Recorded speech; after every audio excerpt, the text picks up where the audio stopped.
Hello friends, ഞാൻ ഇന്ന് വന്നിരിക്കുന്നത് അറേബ്യൻ സൈഡ് ഡിഷായ സലാറ്റ ഹറയുടെ റെസിപ്പി ആയിട്ടാണ്. കുഴിമന്തി, ബുഖാരി റൈസ്, കബ്സ ഇതിൻ്റെയൊക്കെ കൂടെ നമുക്ക് സൈഡ് ഡിഷായിട്ട് കിട്ടുന്ന ടൊമാറ്റോ ചട്നിയാണ് സലാറ്റ ഹറ. വീട്ടിലുള്ള വളരെ കുറച്ച് സാധനങ്ങൾ കൊണ്ട് തന്നെ നമുക്കിത് ഉണ്ടാക്കാൻ പറ്റും. അപ്പോൾ നമുക്കിത് എങ്ങനെയാണ് ഉണ്ടാക്കുന്നത് നോക്കാം. അതിനു മുമ്പ് നമ്മുടെ ചാനൽ സബ്സ്ക്രൈബ് ചെയ്യാത്തവരും സബ്സ്ക്രൈബ് ചെയ്യുക. വീഡിയോ ഇഷ്ടമായി ലൈക്ക് ചെയ്യാനും ഷെയർ ചെയ്യാനും മറക്കരുത്.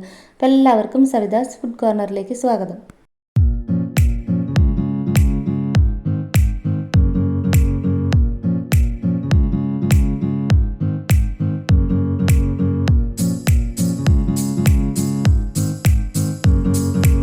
അപ്പോൾ അതിനായിട്ട് ഞാനിവിടെ മീഡിയം സൈസിലുള്ള 3 തക്കാളി ഇതുപോലെ ഒന്ന് കട്ട് ചെയ്തെടുത്തിട്ടുണ്ട്.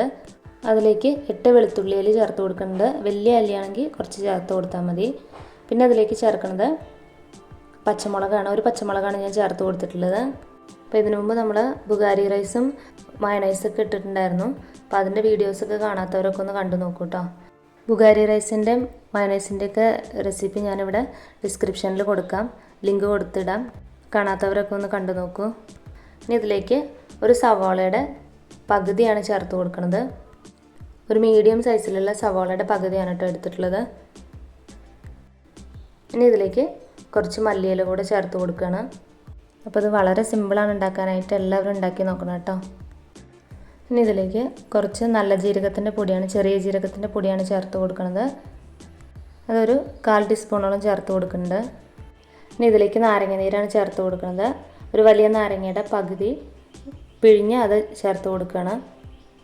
ഇനി നമുക്കിതിലേക്ക് ആവശ്യത്തിനുള്ള ഉപ്പ് ചേർത്ത് കൊടുക്കാം. ഉപ്പ് കൂടെ ചേർത്ത് കൊടുത്തതിന് ശേഷം കുറച്ച് വെള്ളം ഒഴിച്ചിട്ടൊന്ന് അരച്ചെടുക്കാം. ഒരുപാട് അരയേണ്ട ആവശ്യമില്ല, 2-3 പ്രാവശ്യമായിട്ട് ഒന്ന് പൾസ് ചെയ്തെടുത്താൽ മതി. അപ്പോൾ അത് അതുപോലെ ഒന്ന് പൾസ് ചെയ്തെടുത്തിട്ടുണ്ട്. അപ്പോൾ ഇത്രയേ ഉള്ളൂ.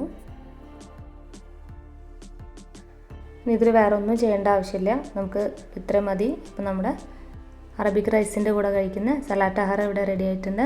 അപ്പോൾ എല്ലാവരും ട്രൈ ചെയ്ത് നോക്കുക, എന്നിട്ട് നിങ്ങളുടെ അഭിപ്രായങ്ങളൊക്കെ അറിയിക്കുക. വീഡിയോ ഇഷ്ടമായി എന്ന് വിചാരിക്കുന്നു. വീഡിയോ ഇഷ്ടമായ ചാനൽ സബ്സ്ക്രൈബ് ചെയ്യാനും ലൈക്ക് ചെയ്യാനും ഷെയർ ചെയ്യാനും മറക്കരുത്.